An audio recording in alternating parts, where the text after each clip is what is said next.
Hang on, I'll be switching it here in a second. Welcome to Ninja Monkey Gaming. I'm your host, Justin Devosi Blatecki. Joe cannot make it tonight. He ended up having a little emergency. And... wrong thing. Didn't move it down far enough. There we go. And so I will be hosting tonight with Fred Baronon Warner.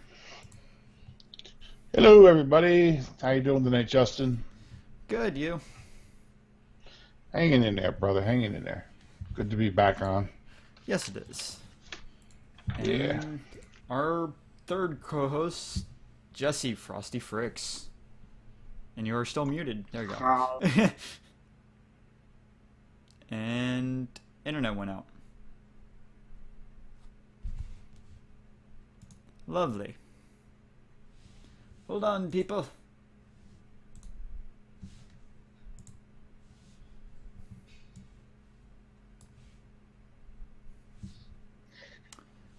That was weird. I got high and then I lost connection.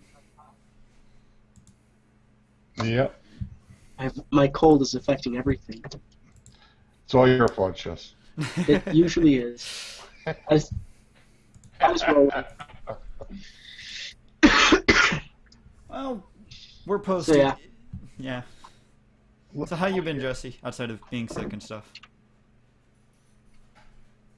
Well, mostly I've been sick. I got bit by an interesting insect sometime last week, which made my lips swell up. I hope I ate the little jerk while I was sleeping. You got your revenge that way. Put my temperature up to 101, so I was out for about 2.5 days, and then because my immune system's nice and kick the heck, I got a nice little cold to add on top of all that. So great. All I can say is just stay in your room and stay away from everybody else. And stay on antibiotics. Yes. We are past post E3 now. Great if I got that. So, news is kind of light. We're in that Unfortunately, little lull way period. past it. Yeah, we're a couple weeks, few weeks past it now. We didn't have last week's show because these two were out sick, so it would have been just Joe and I. And we were going to try to do as much E3 news as possible, and now it's just all kind of like dulled out. So, not a whole lot going on right now in the gaming world. We'll go and start off with, what do you have, Fred? Well, I did pick up a little something that was going on with GTA 5. I guess they have an update coming up next week, I believe it is, on July 8th. Ill-Gotten Gains Part 2 is going to be arriving, getting new guns, cars, and gears. So take a look for those of you that are playing GTA 5, something to look forward to. It's actually going to make the world quite big. So that's happening on July 8th. There's more info, obviously. If you go out to their website, you could also go to GameSpot.com. There's a nice write-up on the article on the update coming through them. Nice. I'm sure Joe's excited about cars and stuff. Because I'm sure. Joe seems to be a car fanatic in that game. Anything he can get his hands on, he'll do it. Somehow. Some way, somehow. If there's a will, there's a way. If there's a widget, he has it. If there's a widget, he's got it. He's a widget collector. The widget collects widgets of other widgets. Yes. Made of widgets. Yes. He's made up of widgets. That is Maybe that's true. how he kept that name. Maybe that's how maybe that's why he collects all the widgets. Just so he can make sure he stays in top shape. Maybe so. That makes sense to me. There's a will, there's a smith. But that's about that for that. There isn't much more to talk about in the GTA 5 world. Yeah. It's just never been a big game for me, so I've never really followed it all that much. Yeah. I have it. I played it a few times. I haven't gotten on the online side of it, but just played um, the one single player side. It's okay. If you like destroying things and being the bad guy. Yeah. Yeah. Everyone likes being a bad guy. Why not They do it obviously, yeah, Sorry, they go ahead. obviously have a successful game. They have a successful following. So Yeah, I mean, I know on a YouTube front, people make videos of Grand Theft Auto day in, day out. I mean, that was just get good views. yep, And it's a big game. let's not forget the market that shouldn't be playing this game that is pretty much the controlling market of buying that game. Oh yeah, of course. The youngsters. And then the parents blaming video games for violence, and yet they're the ones buying them. Lovely. And they're the ones that are buying it. Yeah, at least Well, probably unknowingly, but what the hell? no, when I was funny when I used to work at GameStop, I'd have parents come and blindly buy this game, Grand Theft Auto and whatnot. And one of my favorite things was a shotgun on Saints Row, and she was buying this game for this kid. And Saints Row's not for kids. Oh no, it's worse same than goes for- GTA. Yeah, Exactly. and I'm like, ma'am, do you know what this game's about? Because I have to inform. Because last thing I want to happen is she comes back, you sold me this game and didn't tell me? Well, I Yeah, right. I go to tell her about the game, and I'm like, I don't know how to explain this, but you can actually pick up, beat, and kill hookers. And she's like, what? She looks down at the kid like, and you're going to buy this game? I'm like, oh, that's just the light end. And I explained the profanity, I explained the violence, I explained certain double-ended weapons that you could find. And after my 15-minute long conversation I had with her, she left the place because she never heard about an ESRB before, which is the craziest thing. It's amazing how many parents probably have no idea that there's no rating system whatsoever on software, especially gaming software, and that it's a shame because that's what it's there for. Yep. Yep. Not for you and me. What's even funnier is she showed up the next day with a bag full of the In games. Software. all of those games that were rated 18 or higher. Showed up with a bag of them and started trading them in for cash. She goes, Excellent. I didn't know he was playing these games. Oh, And I'm wow. like, okay, man. That was the funniest thing. Like, we weren't going to stop her, but it's like, ugh. Amazing, huh? Not going to judge your parenting skills or anything, but maybe you should read up on stuff before you go ahead and give it to your child. Yeah. She traded in like $400 worth of games, got $50. Yeah. Holy crow! Out of your pocket, I assume. It was all cash. Well, it was GameStop. You know their trade-in's ridiculous. They get Yeah. they trade it in at 1/3 the profit they sell it at. Yeah, of course. No trade secret there. It's just obvious. Yep. Yeah, no, I was jesting. Oh, An opportunity for you to grab the games that you've been looking for at a nice discount there. we actually weren't allowed to do that. Aw. No, I know. It's just, again, yes. Mm. I'm not saying I can't thank GameStop for many of the collector's edition stuff I have, because you can't trade in collector's items to GameStop. They'll just still trade it in as the game. By the way. That's interesting. Yeah, I had one guy give me the biggest fight once because he was trading in Call of Duty Modern Warfare 2 Hardened Edition, Oh. and he was getting a whole $4 for it, and he couldn't understand why. So I said, well, sir, they made a lot of these. He goes, but this is the Hardened Edition. I'm like, well, that's great and all, but you're still selling me a Call of Duty that's 4 generations old. I don't think you're going to Yeah. get what you think it costs. And he goes, but it's the Hardened Edition. I don't understand. I'm like, well, we don't look at the special edition version. We just look at the fact that it's the game.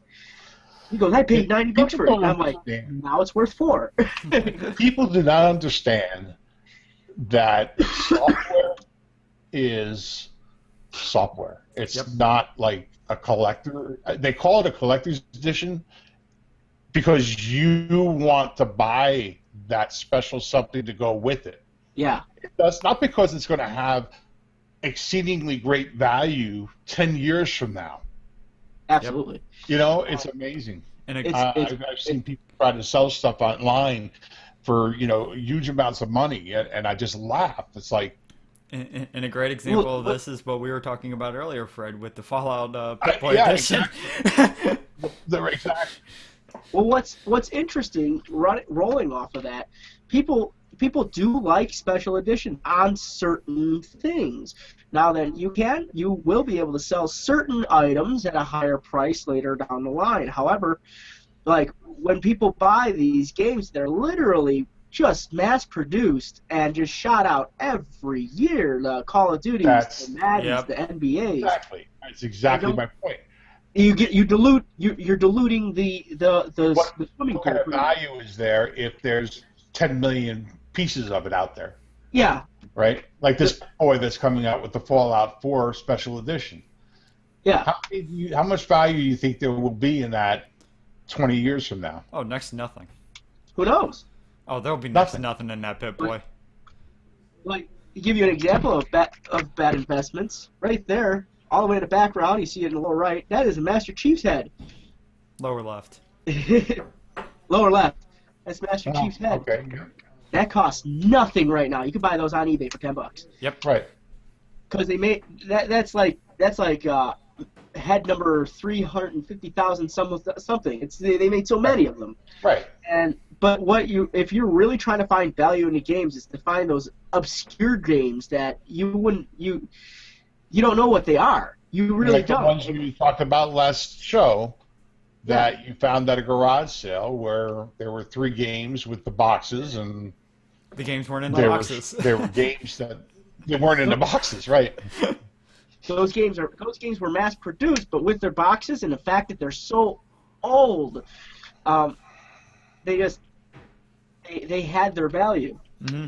And because you can't go out and buy a Nintendo as easily as you would be able to once upon a time ago. You actually have to find places that sell them and find sites that sell them. And sometimes not all sites are as reputable as they like to lead themselves on to be. Yep. That's right. Oh. And that's just the thing. I mean, like what a lot of people don't understand is that the games you're buying right now, a lot of the ones that are mass produced will not hold value. Oh no. And the only time they actually ever hold value is if they're rare, or they're extremely popular, or they're extremely popular and they haven't diluted the water. I.e., I mean, like good example, you can still buy Kingdom Hearts, but it's like $20 per game. Yep. Still, and that's because it was such a popular game, and they made a lot of them, but they haven't made one for like 13 years. Yeah. So that game retains its popularity. If they were to stop making Mario today, every Mario game would have an increased value. Oh. Which is funny and sad at the same time. Yes, it is. Well, I don't know if you guys heard this, but Bethesda also accepted a payment for Fallout 4 in the form of bottle caps. Well, it's time to start collecting. Any particular bottle cap? Or is it just, I think someone ended up creating a bunch of like Nuka-Cola bottle caps and sent them to Matt, and he was so impressed by them because it was the first time anyone has ever done this. He accepted it as payment for Fallout 4. Ha! impressive. Was it like 2,400 or 4,200 caps? 2,240 bottle caps. And sent them to Bethesda Softworks and pre-ordered Fallout 4. Now they're not getting the whole collector's edition, just the software. Well, it's something. He might be getting the collector's edition for that, but they didn't go into details about that. But he is getting at least a copy of the game, which this was just unique in itself. I mean, he actually paid for the game Yeah. with bottle caps. It's amazing. I'm impressed that they would take that and start a precedent. Well, it's kind of cool that they did that. I mean, that's sort of like reaching out to your fan base and going, okay, we appreciate that you're doing interesting things for us. Here's Yep. something we'll do interesting for you. Of course, now that's gonna light a string of them getting an overabundance of bottle caps sent to them. Yeah, Very but no one else is going to get it. cool. I guarantee you that just because he was the first person that did it. Oh yeah, no, Yeah, yeah. but people are still gonna try. Oh yeah. I did. Human nature to keep trying. He started collecting after started playing Fallout 3. Yeah. So for 7.5 years, he collected bottle caps and amassed 11 pounds. That was 11 pounds. I can only imagine what the And shipping obviously, was. that was the legal tender in Fallout, right? So Yeah. that's the legal bottle- tender in Fallout. So he felt that he had enough there to buy the copy for Fallout 4. Bottle caps are the Using currency a in Fallout. number he found on Wikipedia, he thought 2,240 caps ought to cover it, and they agreed. I'm impressed. Yeah, that is quite an impressive little feat. And I give Bethesda, I give them a lot of credit for going along with it. Yep. And it's just a nice way to like say, hey, that's a really cool thing to do with the community, like Jesse was saying. And just Well, like here you you go. The guy's a super fan, obviously taking it to that next step and showing Bethesda how much he appreciated what they did with their software. Yep. By collecting bottle caps Well, for 7.5 years. That's well, it's good that they acknowledge such a thing. That's kind of cool. Is that they see someone in their communities like really big fan, and like it's like he was just doing it on a shot that maybe that would, as even as a joke, that maybe that would work. Of course, yeah. If nothing else, it was good press. Yeah. Yeah. This kid or guy just decided I'm going to go and collect caps for 7.5 years and send it in time for a copy of Fallout 4 Yep. in full payment. Great. makes you wonder how much the shipping on that was. It does. You kind of want to open up your shipping thing and go, okay, how much did this cost to ship 11 pounds of bottle caps? What would be funnier is if he labeled the box fragile. Well, it's not that hard to figure out. 11 pounds is, depending on where he lived, he probably could ship it via USPS for somewhere around $7-8. Yeah, probably. Well, I'm just saying, if you mark the box fragile, just imagine you got all these loose bottle caps rolling around inside there. That's Someone's- not fragile, though. Someone's going to think they screwed up. You're scaring the hell out of a postman or something. Yeah.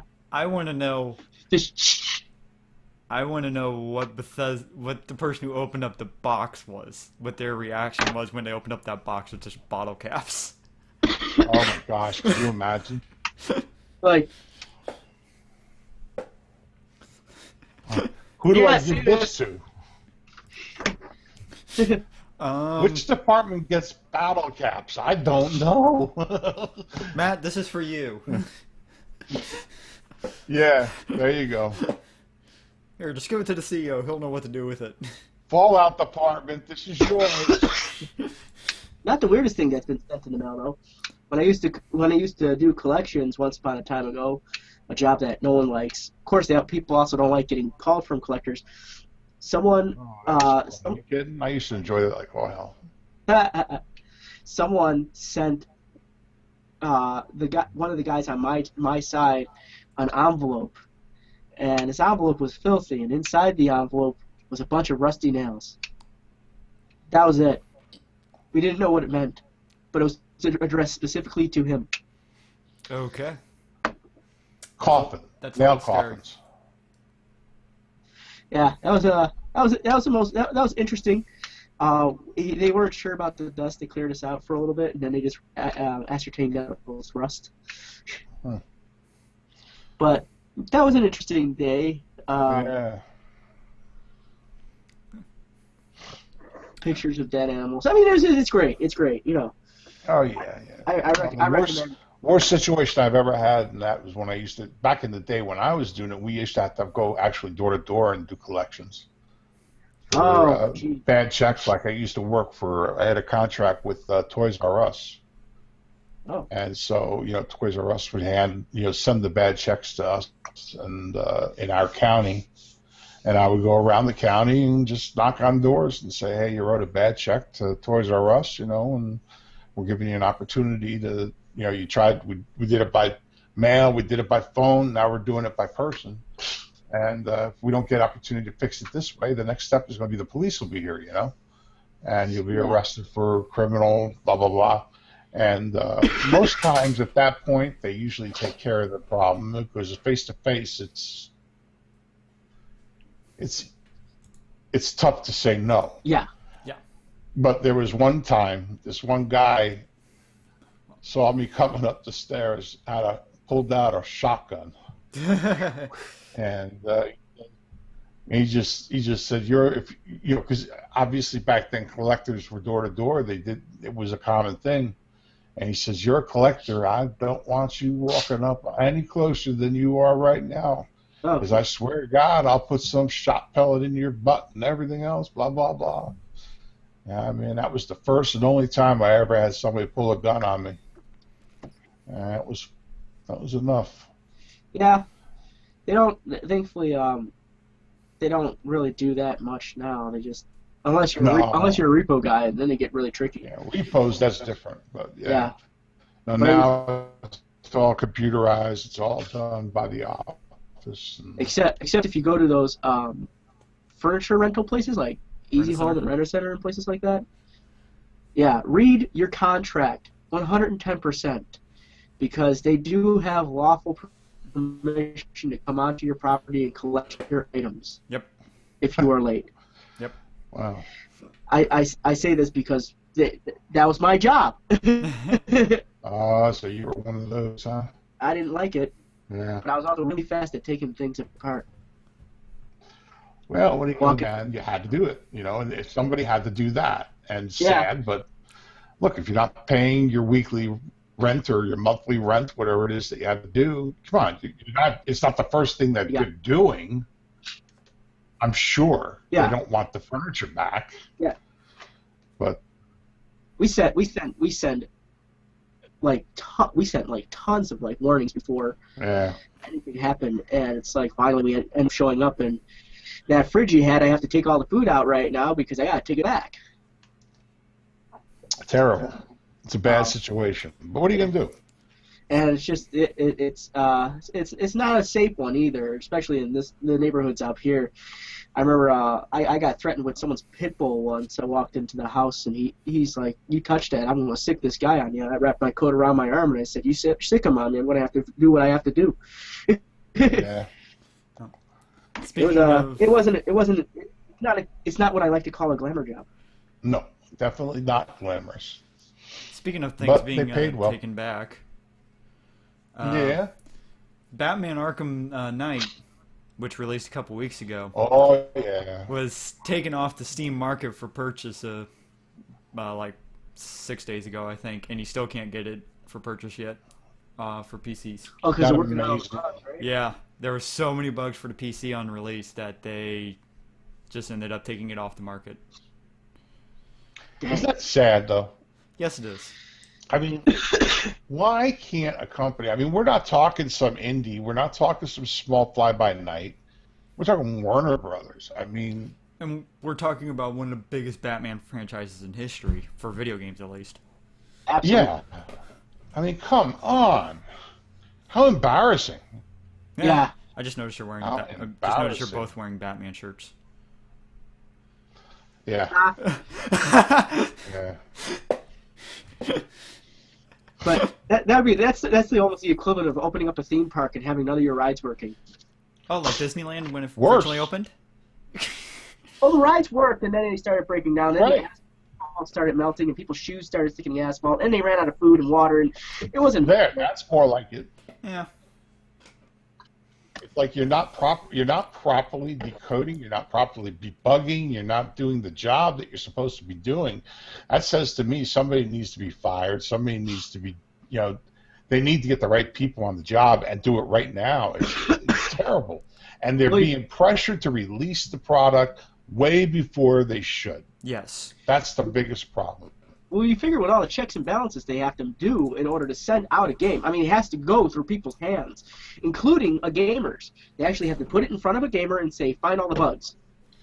Yep. So, but there's still pressure from investors to put a product out by a certain period of time. And I don't know where it is in this chain because I don't know, I wasn't involved in any of this. But Warner Brothers is a big company, right? I mean, we're talking huge, and we're talking, like you said, a huge franchise. This isn't some fly-by-night. nah. I mean, it's not like they needed the money. I can't imagine that they had to hurry this up. I don't understand. It's just terrible. Yeah.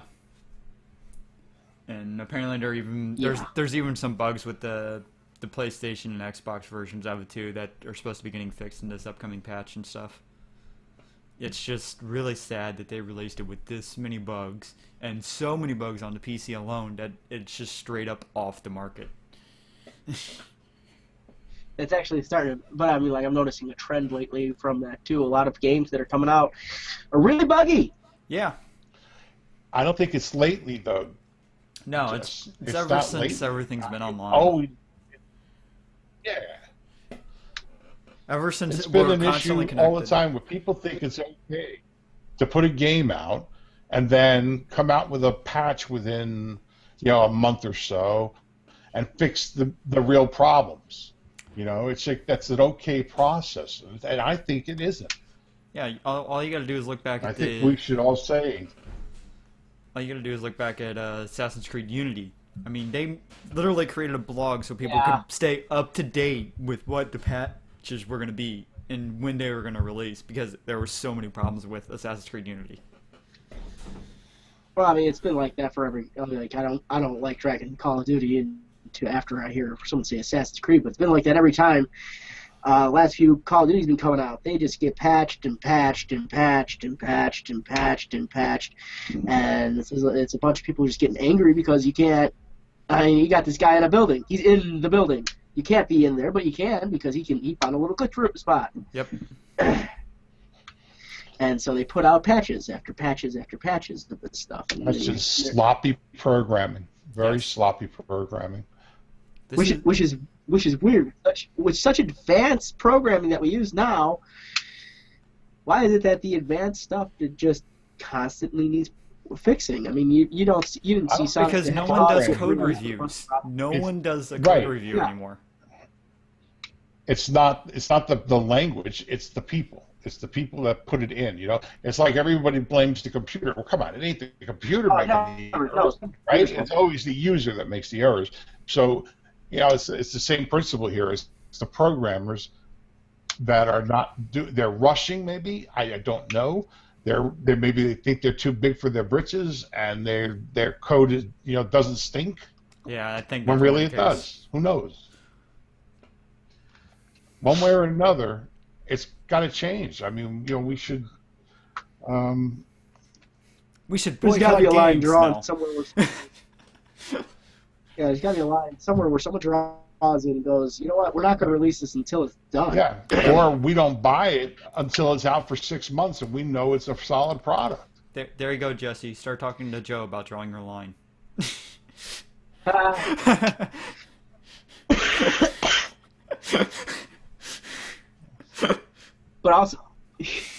also, you got. There's just so many things. It's like I could go on and on about this. Oh, we all could. We really shouldn't though. Yeah, it's not only is constant bug fixing, but all the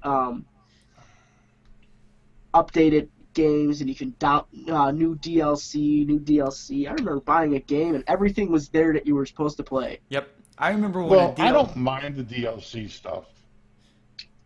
DLCs are okay. I mean, that's the way they make money. I don't like what DLCs have become. On added stuff.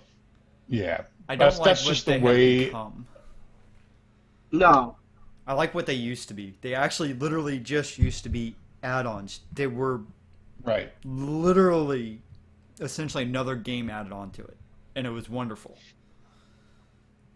Yeah, like I believe Fallout. Yeah, it was part 2 or part 3 or whatever. Yeah. Fallout 3 had like three additional actual CD add-ons Mm-hmm. that you had to buy. Well, same with But Oblivion. you didn't have to buy them if you didn't want to. Yeah, Yeah.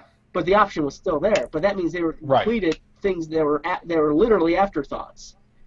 Right. Well, Where it's like they release games with current thought. I mean, they already know they're going to have DLC, and that just seems to me really selfish.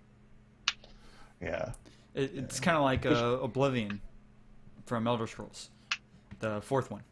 Yeah. And it was, you had, trying to think of what the expansion was now. Hang on, I'll let you know.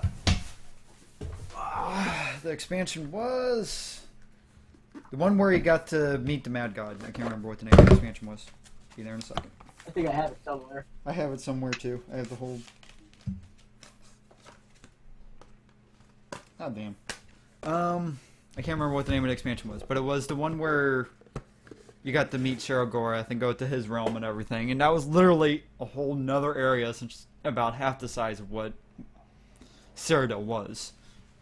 But yeah, it's like a whole new world. Yeah. Whole new But quest now lines, the whole new everything, and it was wonderful. It was a great But now you get DLC. DLC. It's like you get this OP gun that you can download for $4.99. Yeah. There's no such thing as unlockable anymore. Nope.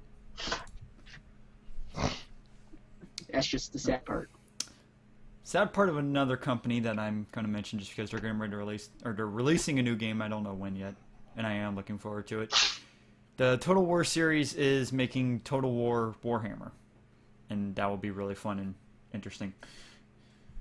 But Creative Assembly / Sega has been notorious for the past couple series for their DLC just being stupid things that are already in game.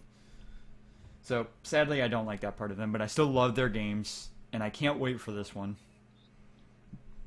It's completely off track with what they're usually doing. Usually they do some historical period, so this one's going to be strictly based off the lore of Warhammer. And it looks really interesting from what screenshots and from what I've heard, or from what I read, from people who saw the devs play it at E3 this year. Sadly, there's no videos yet. Very cool. Oh. I wish there was. Yeah, it's just all screenshots. Yeah. Yeah. I wish there was videos, but it looks phenomenal. I will have to update my graphics card for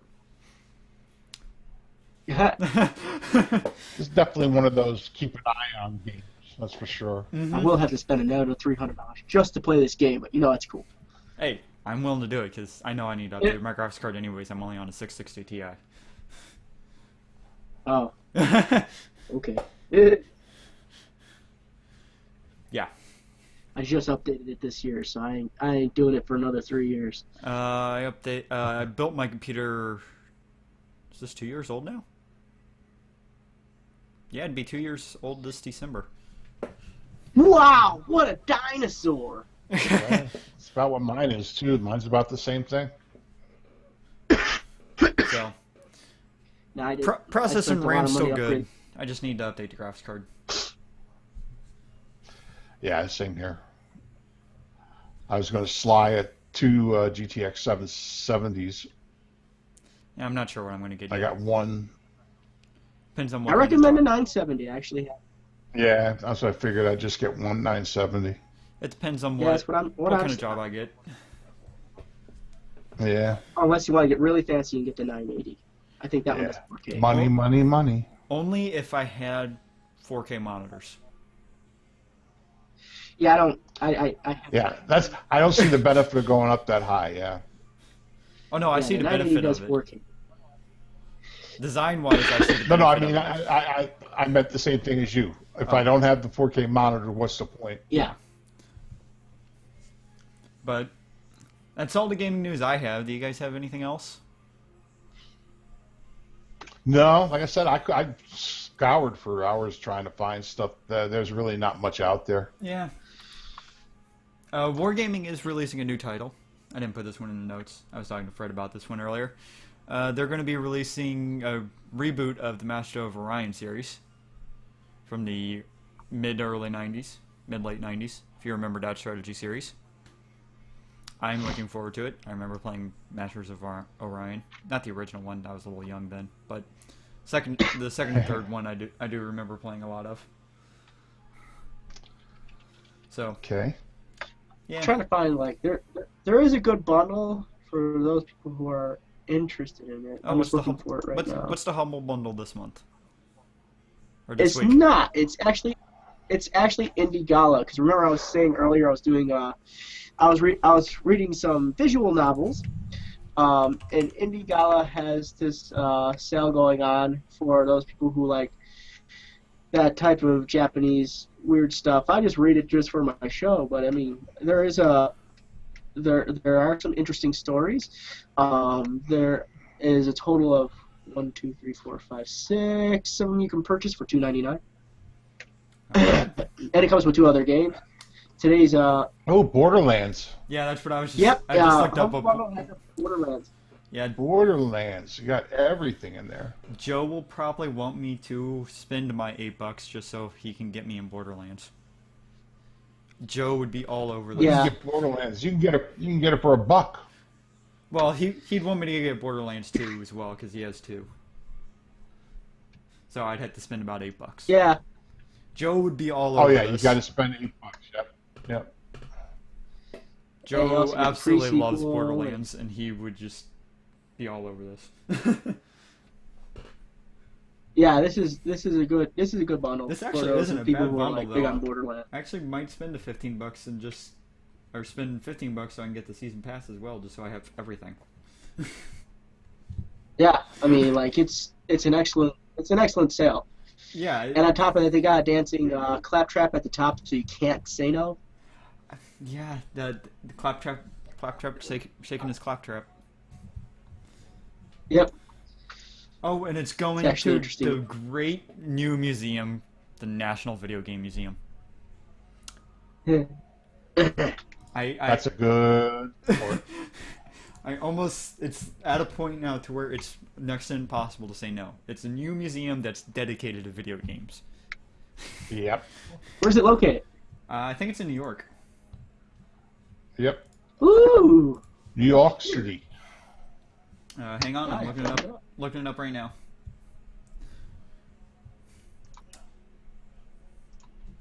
Well, since my internet's moving really slow, while that loads up, I'll go ahead and go do my esports news. Last weekend was Yeah, do that. yeah, it's just being slow with everything open for me. So last weekend was WCS, the World StarCraft or WCS 2015 Season 2. It's StarCraft's 2 World Championship Series. There's usually 4 seasons in a year, and seasons are like 3 or 4 months, I believe. 3 months. And last weekend was the finals for it, and it came down to Lobo, who is a Protoss player from France, and Hydra, who is Zerg and is one of the top Zerg players in the world. Well, he is the top player in the world right now, so, and is consistently one of the top Zerg players in the world. Hydra ended up winning it with a 4-2 victory. And the whole reason why I pointed out that Lobo is French and made it to the finals is because he's French. He is not Korean. Everyone who's pretty much won in StarCraft 2 has been Korean. And most of the top players are all Korean. So just the fact that we didn't have a Korean is nice. And why is your camera black, Jesse? Or is it just me? It's gotta be just you, because It's I'm seeing just myself you. pretty fine. Oh, there we go. Yeah, he's fine. It went black for me for a second. And by the way, that museum's in Frisco, Texas. Oh. Yep. And it's starting on September 2015. Yep. Yeah, Frisco, Texas. 10.4 square foot area in Discovery Center. So from what I understanding, it's a traveling art show. Yep. Traveling museum. Yep. Ooh, So it'll move around. cool. Okay. So you might actually get it in St. Louis someday. Have to keep an eye on that. We all have to keep an eye on that. Maybe I'll be near us at some point. Yep. We will all have to write our little review Yeah. of it.